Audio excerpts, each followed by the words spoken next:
Isang maligayang umaga po sa inyo mga sambayan karista para sa araw na to ng Linggo, March 22, 2026 at muling pangarera sa bakuran ng Metrotorp, Malbar, Batangas.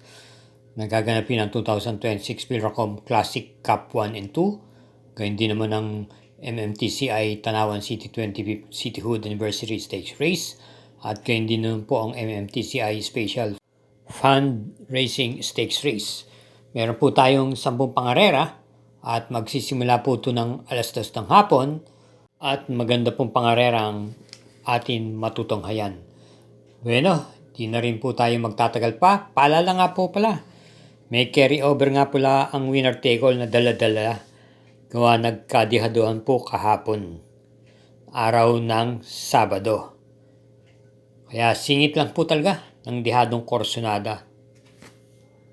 Tenat, simulan na po natin. Karera numero 1, start po ng first winner take all, distance 1,400 meters, post time 2 o'clock p.m. with Super 6 ang Class 5, 17 to 41 group split at meron po tayong 12 entries. Ang primera, yung kalok numero 9, French Leather, gamay po ni JB Ponce, pwede pong isabay sa unahan at may remate rin po itong kabayang to. Huling takbo niya nung nakaraan lamang ay dumating lamang po ito ng mga pang-apat na pwesto kay Hang Luz. Panigunda naman po natin dito yung numero 11 Streisand. Muling rerendang po nakakagamay sa kanya, JL Sego. May tuling din po at pwede pong i-pacing itong kabayang to. At panersera po natin dito yung kalahok numero 7 Srinigar na may remate po at nagagamayan din po ni JT Pabilik to. Kaya para rito sa karera numero 1, ang pili po natin pang-primera yung kalahok numero 9, panigundo numero 11 at panersera yung numero 7. Karera numero 2, start po ng first, pick 6, races 2 to 7, distance 1,800 meters. Ito po ang 2026 Classic Cup 1 race at binubuo po ito ng 5 kalahok na batikan na po sa gantong malaking karera. Pang-primera po natin dito, yung number 4 Jungkook. Rendan po ni M.A. Alvarez. Baka po makapanood po ng bakbakan sa unahan ni Don Julio at Biabel. Baka ito po ang dumating dahil pwede po itong isunod at i-pacing. Panigunda naman po natin dito yung number 1 Biabel na siguradong siya po ang magdadala ng marcha sa unahan. Kaya para rito sa karera numero 2, pang-primera, numero 4, panigundo, yung numero 1. Karera numero 3, start po ng first pick 5, races 3 to 7, distance 1,600 meters.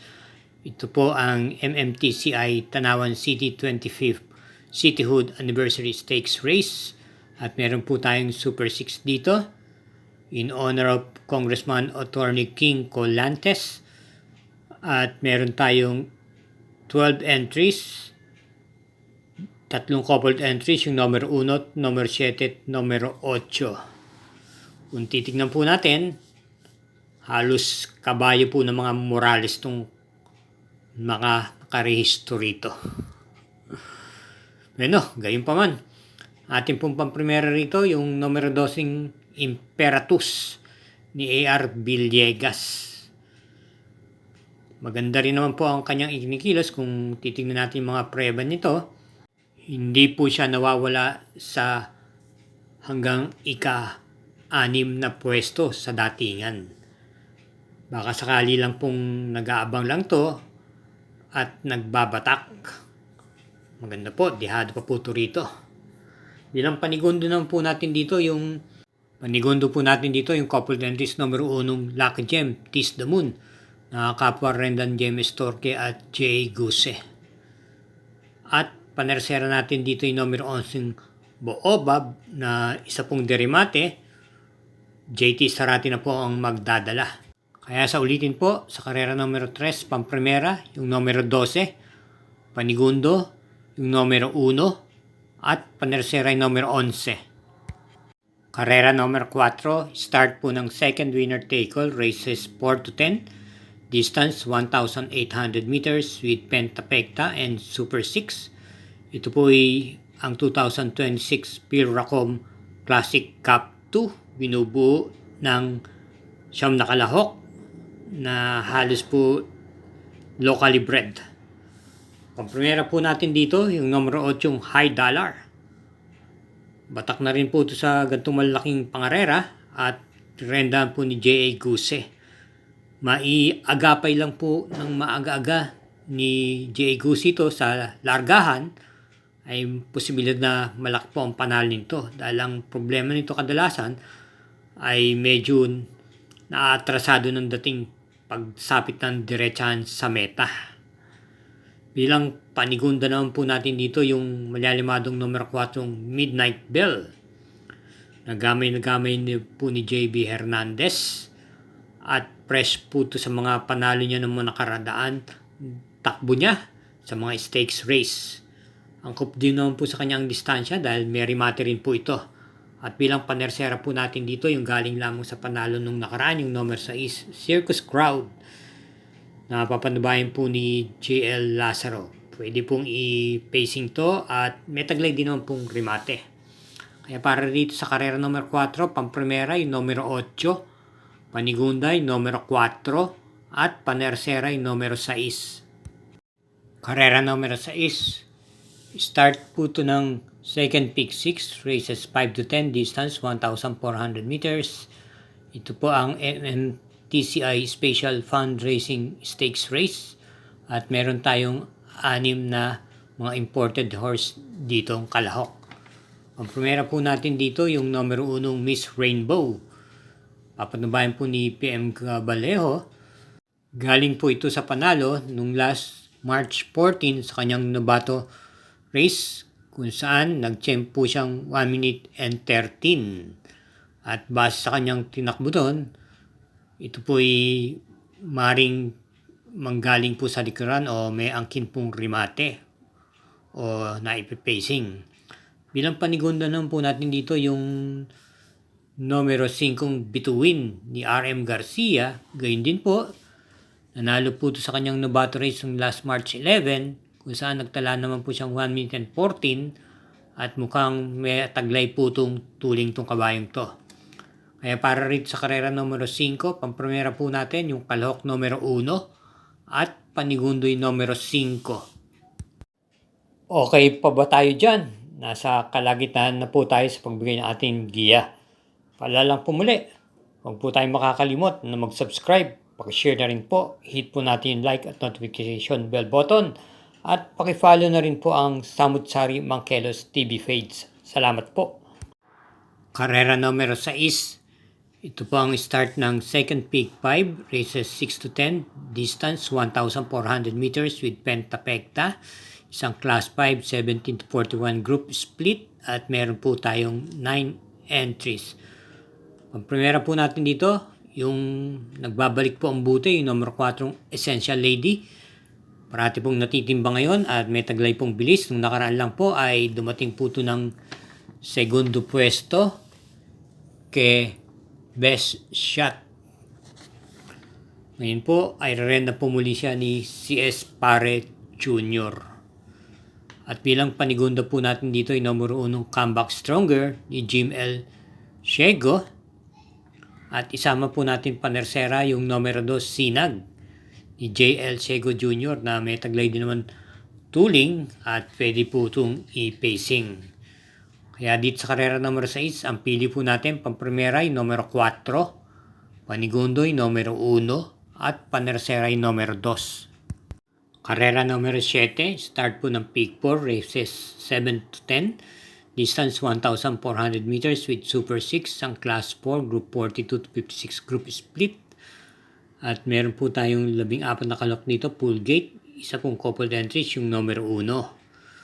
Ating pong pamprimera rito, yung imported horse na galing sa panalo nakaraan, yung numero G's Glorify na muling rendan po ni PM Cabalejo. Maganda po naman po ang kanyang pagkakapanalo at ito'y may taglay naman tuling at pwede po itong isunod lamang.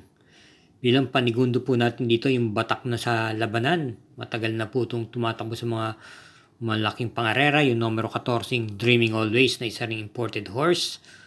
At kinambyo po kay JB Hernandez ang renda. At isama po natin dito ang panresera yung bagitong numero 3 Kai, na isa rin pong imported horse, at renda naman po ni JT Sarate. Kaya para sa karera numero 7, ang pinog po natin, pampremera, numero 10, panigundo, yung numero 14, at panersera, yung numero 3. Karera numero 8, may distansyang 1,600 meters with pentapekta, isang class 3, group 57 to 70. At meron po tayo ditong 11 kalahok, 2 coupled entries, yung numero 1 at numero 9. Pampremera po natin dito yung numero 2, Resonant, na kinambi po kay JT Pabilican Renda. Ito po ay pwede pong i-pacing at iparimate. At bilang panigunda po natin dito yung numero 8, Iridescent. Papatnubayan po ni MP Laloma. Pwede pong isunod. At ganyan din naman, may taglay din naman po itong remate itong kabayong to. At bilang panersera po natin dito yung kalahok numero 5, Greatest Moment, na nag-uumento po sa bawat takbo niya, yung mga nakaraan. At renda naman po ni R.A. Base. Kaya para rito sa karera numero 8, ang PD po natin, pampremera, numero 2, panigunda, numero 8, at panersera, yung numero 5. Karera numero 9, penultimate race, distance 1,400 meters, isang class 4, group 40 to 56, group split. At meron po tayong 7 entries, isang couple, yung numero 4. First choice, yung numero 3, Dreams of the World, na kinambyo po muli kay PR Dalema ang renda. Ito po ay may taglay pong remate at pwede rin naman po itong i-pacing lamang. Last run niya noong February 7. Maganda naman po ang kanyang ipinakita. Dumating po ito ng 4th pwesto sa karerang pinalunan po ni Easyway. At bilang panigunda po natin dito yung coupled entries na numero 4, Catalytic. Mahusay ay na maganda po ang kombinasyon, di bandera at isang deremate. Ito po ay kapwa po rerenda ni PM Cabalejo at J.A. Guse. Sa ulitin po, ang pili po natin dito sa karera numero 9, pampremera, yung madidihado pa, yung numero 3. At panigundo, yung coupled entries numero 4. Karera numero 10. Last daily double. Paratingan po ito ng second set ng winner take all. Second pick 6. Second pick 5. At gayon din po ng pick 4. May distansyang 1,400 meters with pentapekta and super 6. Isang class 5, 17 to 41 group split. At binubuo ito ng 10 kalahok. Pampremera po natin dito, yung numero 8, Unforgettable. Papatnubayan po ni JR De Ocampo. Sa kanyang mga nakalipas na takbo, kung inyong napapansin, ito po ay hindi po nawawala sa mga datingan simula sa pang-5 pwesto hanggang ika-7 pwesto. At nabenta na rin po ito sa takilya. May ugong na rin po ito. Ang tanong nga lang po kung kailan po papuputukin. Baka sakali po ngayon. Kaya siya po ang pampremera natin. Bilang panigundo naman po dito yung kalahok number 5, Doña Chichay, na alam naman po natin yung kalibre nito. Taglay na tuling at lately yung mga nakatakbo niya ay pwede na rin po itong sunod lamang. Gamay na gamay po ito ni LF Desus. Panersera naman po natin dito yung number 2, Gojigo. Nagamay din po ni JB Guerra. Ito po ay tumakbot po nung nakaraan lamang. At dumating po ito ng mga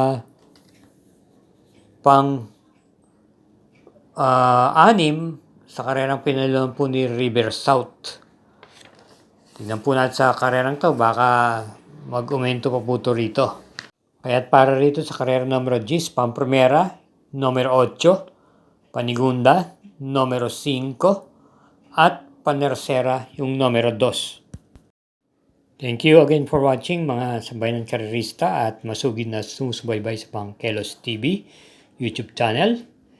Hinay-hinay lang po sa ating pagliliwang at mag-enjoy lang po. Pangpatanggal din po ng stress. Ingat po sa ating pag-uwi dahil may mga mahal pa po sa buhay na naghihintay sa atin. Good luck po!